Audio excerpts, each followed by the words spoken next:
Welcome to the class. देखो कल हमने किया था आर्टिकल 19 और आज इस पर हम क्वेश्चन करेंगे। वैसे तो आर्टिकल 9, 1 2 कहाँ तक है? आई थिंक जी तक है ना?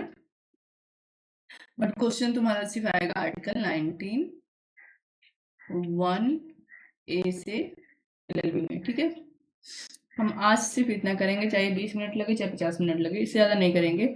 नया टॉपिक नहीं उठाएंगे क्योंकि तुम लोग को पता है कि आगे 3 से 4 दिन मेरी कोई क्लास नहीं रहेगी। ओके, रिकॉर्डिंग बंद कर दें तब बताएंगे। चलो, ये एक आंसर हमको आज करना है आर्टिकल 19। और नहीं समझ में आया आर्टिकल 19, फिर से देख लेते हैं। आर्टिकल 19 हमें 6 से 7 प्रकार के अधिकार देता है। आई थिंक 6 प्रकार हो गया है। 7वां प्रॉपर्टी का अधिकार समाप्त हो गया है, जो हमने कल देखा था। बट उस पर कुछ ना कुछ क्या है, प्रतिबंध है। ये भी हमने कल ही क्लास में देखा था, तो हम उसको रिवाइज नहीं करेंगे क्योंकि मुझे टाइम की कमी है आज। उसका कारण यह है कि हम उठे तो जल्दी हैं, बट मेरी तबीयत खराब होने के कारण हम कुछ कर नहीं पा रहे हैं। ओके, तो क्वेश्चन है, मैंने सीरीज से ही उठाया। तुम्हारे भारतीय संविधान में भाषण एवं अभिव्यक्ति की स्वतंत्रता पर विस्तृत विवेचना कीजिए। तो किसमें था ये? आर्टिकल 19(1)(a) में था। ठीक है, जाहिर सी बात है, कोई भी अधिकार है उसके साथ कुछ ना कुछ प्रतिबंध है, और अगर हम आंसर लिख रहे हैं तो हमें प्रतिबंध लिखना पड़ेगा। तो प्रतिबंध किसमें है? आर्टिकल 19(1)(a) का आर्टिकल 19(2) में है। कल हमने देखा था वेयर एक्ट में। तो भूमिका आ गई, मतलब इंट्रोडक्शन आ गया। गलती से मैंने क्या कर दिया है कि जो इसके शब्द हैं वो बहुत बड़े बड़े लिख दिए हैं। ठीक है, मतलब प्रिंट कर दिए हैं, इसलिए इतने बड़ा भूमिका लिखने के बाद इतना सारा गैप होके दूसरा पेज पे आया, नहीं तो इतना पेज में नहीं दिखता। लेकिन शब्द कुछ बड़े हैं तो तुम लोग को यूट्यूब में देखने में, सॉरी क्लास में देखने में साफ दिख रहे होंगे, ये भी फायदा है। ठीक है ना, ये थोड़ा सा हो गया इंट्रो कहानी। ठीक है, ये हो गया थोड़ी सी कहानी जो कि ओके, और चलो, और एडिट हम करते भी नहीं है। ठीक है, भारतीय संविधान प्रत्येक नागरिक को प्राप्त है आर्टिकल 9 को कुछ मौलिक अधिकार प्रदान करता है, जिनका उद्देश्य व्यक्ति के सर्वगुण विकास के साथ साथ लोकतांत्रिक व्यवस्था को मजबूत करना है। ठीक है, इनमें से एक अत्यंत महत्वपूर्ण अधिकार है भाषण एवं अभिव्यक्ति की स्वतंत्रता। जाहिर सी बात है, अगर हमें बोलने की, भाषण देने की स्वतंत्रता नहीं है तो हम क्या नहीं कर सकते? एक लोकतांत्रात्मक समाज की स्थापना नहीं कर सकते। ठीक है, यह अधिकार क्या क्या इंक्लूड करता है? तो हमें अपने विचार रखने की, अपनी राय रखने की, अपना मत रखने की, अपना सुझाव रखने की। ठीक है, और किसी की आलोचना करने की। लोग एक दूसरे की आलोचना भी करते हैं, तो किसके अंतर्गत करेंगे? एक सेकंड, भी कौन बच्चे, तो क्या बोल रहे थे हम? यह अधिकार नागरिकों को अपने विचार, राय, मत, सुझाव और आलोचना और भावनाओं को स्वतंत्र रूप से व्यक्त करने का अवसर देता है। अवसर देता है मतलब आपको अधिकार देता है। ठीक है, कि आप किसी की आलोचना भी कर सकते हो, कोई सुझाव रखना चाहो तो खुल के रख सकते हो, स्वतंत्र रूप से, बिना किसी डर या प्रॉब्लम के। बट इसका मतलब ये नहीं कि आप फ्री हो एकदम। क्यों? वो हमने कल पढ़ा था, फिर भी देख लेते हैं। यह अधिकार भारतीय संविधान के अनुच्छेद 19(1)(a) के तहत प्रदत्त है, परंतु यह संपूर्ण नहीं है। आर्टिकल 19 के में जो हमें अधिकार प्राप्त है वो संपूर्ण नहीं है। 19(1) से A से लेकर G तक। ठीक है, क्यों? क्योंकि 19(2) में इसका क्या दिया हुआ है? रोक दी हुई है 19(2) से लेकर 6 तक, है ना? ये हमने देखा हुआ है। ठीक है, तो 19(1)(a) की चूंकि हम बात कर रहे हैं, इसकी रोक कहाँ दी हुई है? 19(2) में। ये याद रखना है, जरूर लिखना अगर ये आंसर लिख रहे हो। ठीक है, ओके। भाषण एवं अभिव्यक्ति की स्वतंत्रता का अर्थ क्या है? तो भाषण एवं अभिव्यक्ति की स्वतंत्रता का अर्थ है केवल वाणी तक सीमित नहीं है, बल्कि यह विभिन्न माध्यमों से विचार व्यक्त करने की स्वतंत्रता को समाहित करता है। मतलब क्या बोलने की कोशिश कर रहा है ये? भाषण एवं अभिव्यक्ति सिर्फ हमें बोलकर किसी से कुछ कहना, मुंह से बोलकर ही नहीं, बल्कि विभिन्न साधन से भी हम अपनी बात को रख सकते हैं, जैसे किताब लिखकर। ठीक है, ओके, जैसे अखबार में कुछ छाप दें, सोशल मीडिया पे कुछ पोस्ट कर दें, तो विभिन्न साधन का वही मतलब हुआ। ठीक है, विभिन्न माध्यमों से अपनी बात को रख सकते हैं। ठीक है, ओके। अब देखो, मौखिक भाषण हम और प्रकार दिया हुआ है, टाइप्स अपनी बात को रखने का। ओरल जो हम मौखिक भाषण एक दूसरे से बात करते हैं या कुछ भी करते हैं, है ना? रिकॉर्डिंग ऑन कर लें। तो नॉर्मली जो हम बोल कर, भाषण देकर, एक दूसरे से बात करके अपनी अभिव्यक्ति की स्वतंत्रता का यूज करते हैं। दूसरा लिखित, लिख कर, ठीक है। लिख कर कैसे? लिख कर मान लो सोशल मीडिया पे हमने कुछ पोस्ट किया लिख कर, या किसी के बारे में कोई पत्र लिख कर कुछ बात कही, इत्यादि तरीके से अपनी अभिव्यक्ति को, अपनी मन की बात को, अपने विचार को रख रहे हैं। तीसरा हम मुद्रण या प्रकाशन करके किसी के बारे में कुछ अखबार में छपवा दे रहे हैं, ठीक है, जो हर व्यक्ति पढ़ सकता है, ठीक है। चलो, जैसे कि पेंटिंग द्वारा हम अपने विचार को रख सकते हैं। मूर्ति कला बना के, ठीक है, किसी की मूर्ति कला बना दें, फॉर एग्जांपल कार्टून वगैरह बना दें, या मूर्ति कला बना दें और उसमें जैसे मान लो बहुत लोग किसी नेता का बना देते हैं, उसका राक्षस का चेहरा दिखाने की कोशिश करते हैं, तो वहाँ वो अपने विचार को दिखाने की कोशिश कर रहे हैं, ठीक है। नाटक के द्वारा हम अपने विचारों को दिखाने की कोशिश कर रहे हैं। फिल्म बना के अपनी बात को रखने की कोशिश कर रहे हैं। पोस्टर छाप के या कार्टून में अपनी बात को रखने की कोशिश कर रहे हैं। ये सब अभिव्यक्ति की स्वतंत्रता का एक भाग है। मतलब अभिव्यक्ति की स्वतंत्रता मतलब अपने विचार को रखने की स्वतंत्रता। सोशल मीडिया, देखो पहला था, ये दूसरा है। सोशल मीडिया, इंटरनेट और डिजिटल प्लेटफॉर्म द्वारा भी हम अपनी बात को रख सकते हैं। और तीसरा शांतिपूर्ण प्रदर्शन करके या रैली करके, कहीं पर हम लोग इकट्ठा होकर शांतिपूर्ण तरीके से कोई प्रदर्शन और रैली करें। शांतिपूर्ण मतलब किसी का विरोध करें, मुर्दाबाद मुर्दाबाद मुर्दाबाद, हथियार का प्रयोग नहीं कर रहे। सोशल जो पब्लिक है उसको डिस्टर्ब नहीं कर रहे हैं, ठीक है, सामाजिक व्यवस्था बनाए हुए हैं। तो ये भी हमारी अभिव्यक्ति की स्वतंत्रता का अधिकार है, ठीक है। चलो, संवैधानिक प्रावधान कहाँ है? क्योंकि आंसर लिखना है तो लाइन से भी लिखना है, शुरू में भी लिख सकते थे, बीच में भी लिख सकते हैं। अभिव्यक्ति की स्वतंत्रता हमें कहाँ प्राप्त है विचार बात करने की? तो आर्टिकल 19(1) में ए में है, कल ही हमने पढ़ा था। सभी नागरिकों को वाक और अभिव्यक्ति की स्वतंत्रता का अधिकार होगा। अब इसमें अगर आवश्यक एलिमेंट निकालना हो तो नागरिक, किसको ये अधिकार प्राप्त है? सिर्फ भारत के नागरिकों को, ठीक है। वाक और अभिव्यक्ति, ठीक है, अपने विचारों को रखने और प्रस्तुत करने की स्वतंत्रता, ठीक है। एक चीज और होगा, अगर पहली लाइन आर्टिकल 19(1) पढ़ेंगे, क्योंकि ये 19(1)(a) है, ठीक है, वहां लिखा है भारत के राज्य क्षेत्र के अंदर, तो भारत का राज्य क्षेत्र भी एक एलिमेंट बन सकता है, ठीक है।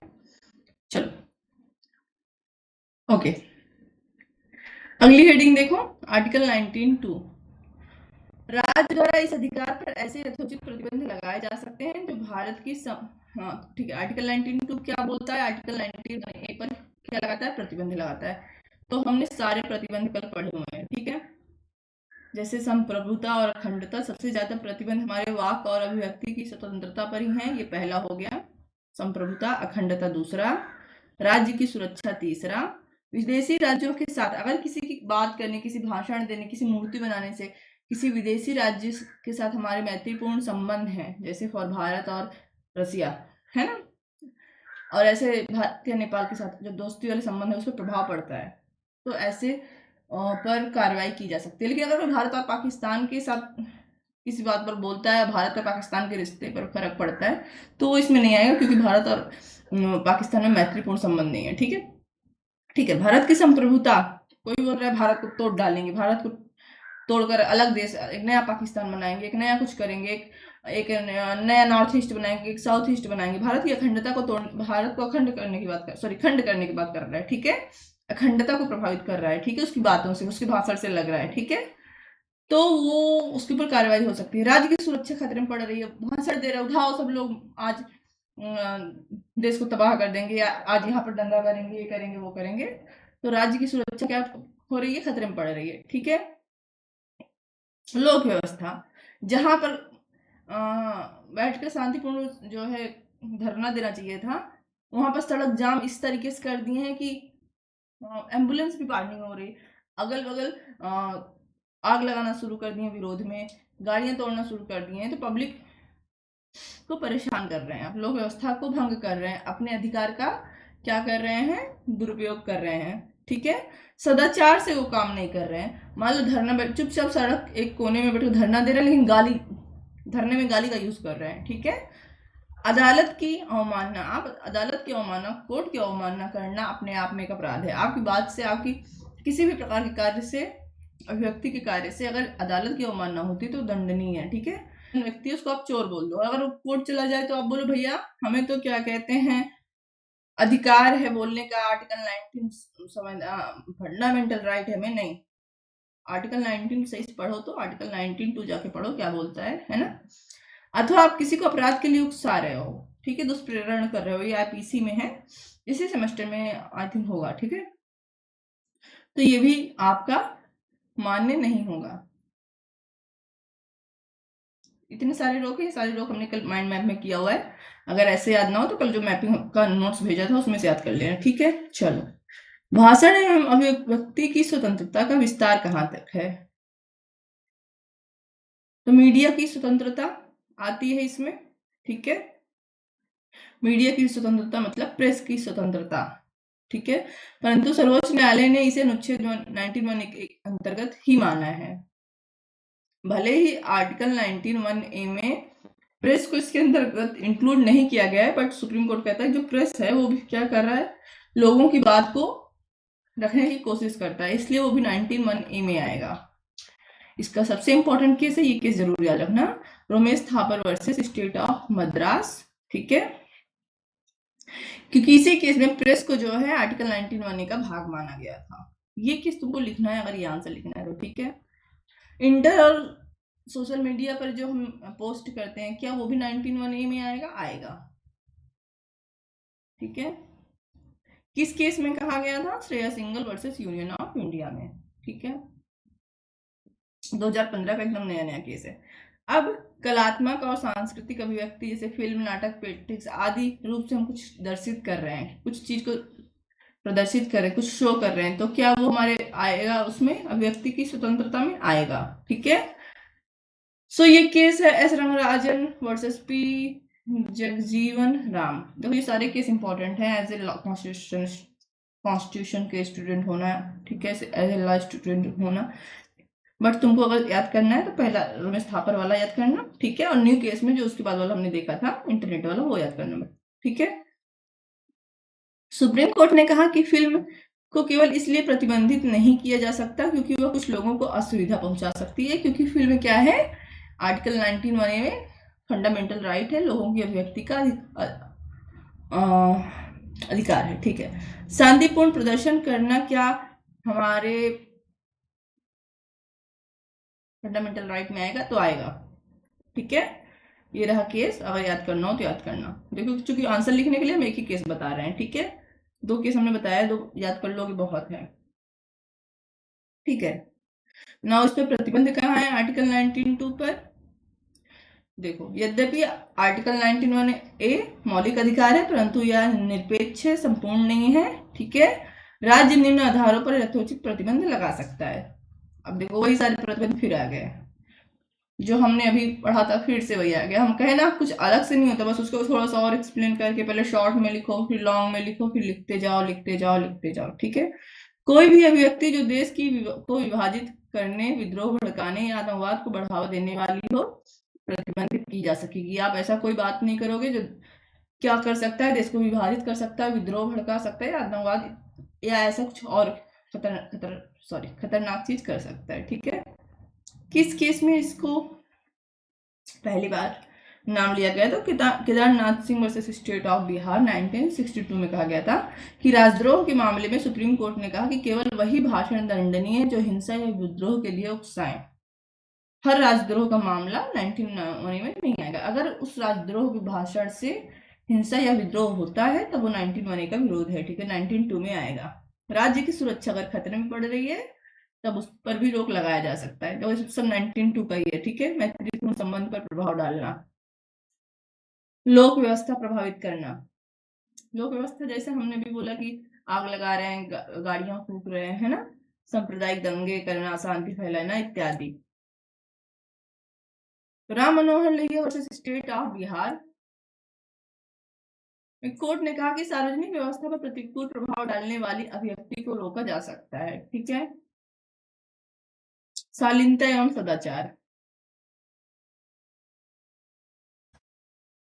अश्लील साहित्य आप पोस्ट नहीं कर सकते। देखो न्यूज़पेपर जो होता है इसमें कुछ मतलब बोल्ड सीन्स होते हैं, उसकी अलग से पत्रिका आती है, ठीक है। जो रेगुलर न्यूज़पेपर होते हैं उसमें ऐसी चीजें नहीं पोस्ट होती हैं, या जो रेगुलर पत्रिकाएं आती हैं उसमें नहीं रहता। ये कुछ अलग से संडे को सैटरडे को आती हैं, ठीक है, और वो एडल्ट्स के लिए होती हैं ताकि वो बच्चों तक न जाए। तो उन सबके लिए अलग से कानून है। अश्लील साहित्य, अपमानजनक चित्रण या अभद्र सामग्री पर रोक लगाई जा सकती है, ठीक है। ओके, किस केस में आया था? Avik Sarkar versus state of West Bengal 2014 का केस है। सुप्रीम कोर्ट ने कहा किसी भी सामग्री की अश्लीलता का आकलन समकालीन सामाजिक मानकों से किया जाएगा, ठीक है। फॉर एग्जाम्पल, अभी मान लो शॉर्ट पहना हुआ है, एकदम शॉर्ट ड्रेस में किसी लड़की की फोटो है, न्यूज़पेपर में छपा हुआ है, नॉर्मल न्यूज़पेपर में छपा हुआ है, ठीक है। तो समकालीन मानक क्या है कि हम मूवी वगैरह में इतना देख रहे हैं, इसलिए अगर नॉर्मल न्यूज़पेपर द हिंदू वगैरह में भी छपा हुआ है तो उसको हम अभद्र नहीं मानेंगे, ठीक है। कोई फैशन डिजाइनर का फोटो है, किसी का भी है ना। बट अगर आज से 50 साल पहले अगर किसी न्यूज़पेपर में छपा होता तो हो सकता था वो उस समय के हिसाब से सदाचार के विरुद्ध होता, अश्लीलता में आता इत्यादि। न्यायालय की अवमानना आप नहीं कर सकते, अनादर नहीं कर सकते, ठीक है। ये भी था। और ये मानहानि नहीं कर सकते किसी व्यक्ति की। हाँ, मानहानि में अगर आप जो बोले वो सत्य है तो वो मानहानि नहीं होती। तो मानहानि हम पढ़ेंगे लेकिन हमारे सेकंड सेमेस्टर में है, ठीक है।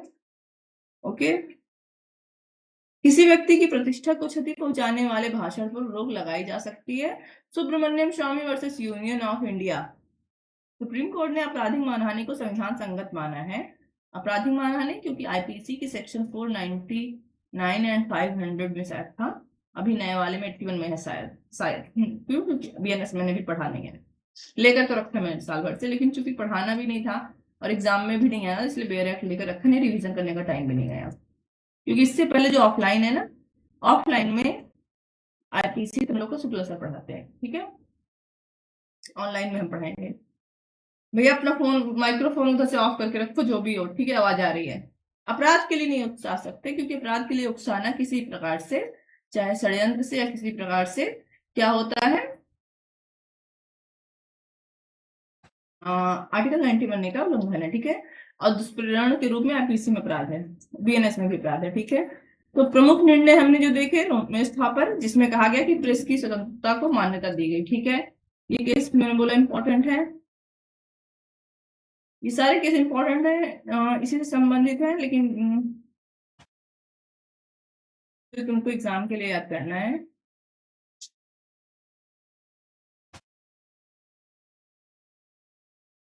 चलो, तो क्या है इस अधिकार का महत्व?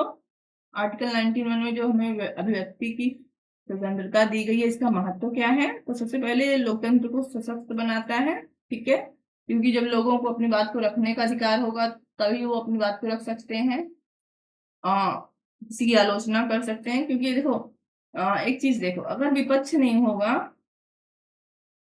तो लोकतंत्र समाप्त हो जाएगा। क्यों? क्योंकि जब विपक्ष की पार्टी रहती है वो पक्ष वाली पार्टी का विरोध करती रहती है, चाहे सही कर रही है चाहे गलत कर रही हो, ठीक है।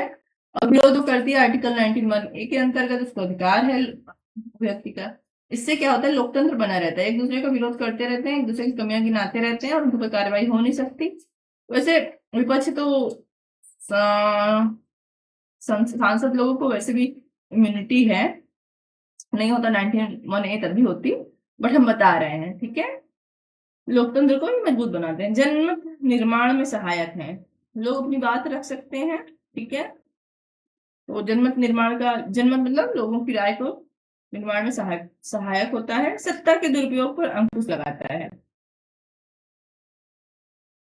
व्यक्ति के व्यक्तित्व का विकास में सहायक होता है। जब लोग खुलकर अपनी बात कर सकते हैं तब उसके व्यक्तित्व के विकास को समझ सकते हैं। सामाजिक, सांस्कृतिक और राजनीतिक जागरूकता को बढ़ावा देता है। ओके, सीमाएं एवं चुनौतियां, ठीक है। सीमाएं और चुनौतियां क्या है, मतलब क्या क्या आर्टिकल 91A का किसी अधिकार होने के कारण चुनौतियां सरकार को या लोगों को झेलनी पड़ सकती हैं। तो सबसे एक फेक न्यूज एवं हुआ, चोटी कटेवा निकला है ना, लोग कुछ भी बोलकर आगे बढ़ जा रहे हैं। अगर लोगों में डर होता कि हमें जो है कुछ बोलने पर दंड मिलेगा तो अफवाह नहीं बढ़ती। बहुत छोटे थे तो एक क्या था, रात में क्या था, मुंह नचवाया था, है ना। सब आपको आता, ठीक है। और छुट्टी छुट्टी करने बाद हम जब इलाहाबाद गए थे एप्लीकेशन करने 2070 के आसपास तब आया था। हेट स्पीच लोग दे देते हैं, ठीक है।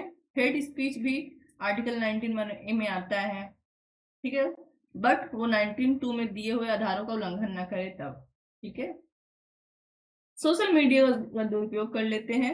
राष्ट्रीय सुरक्षा बनाम अभिव्यक्ति की स्वतंत्रता, लोगों की बात बोलने के कारण क्या होता है, कभी कभी देश की सुरक्षा खतरे में पड़ जाती है। देखा कुछ लोग जाके डिफेंस एरिया में भी कुछ बोलकर वीडियो वगैरह बना लेते हैं, फिर सोशल मीडिया पे डाल देते हैं, क्योंकि सोशल मीडिया व्यक्ति की स्वतंत्रता में आता है। इस तरीके से बहुत से लोग क्या कर रहे हैं, देश की जासूसी भी कर रहे हैं।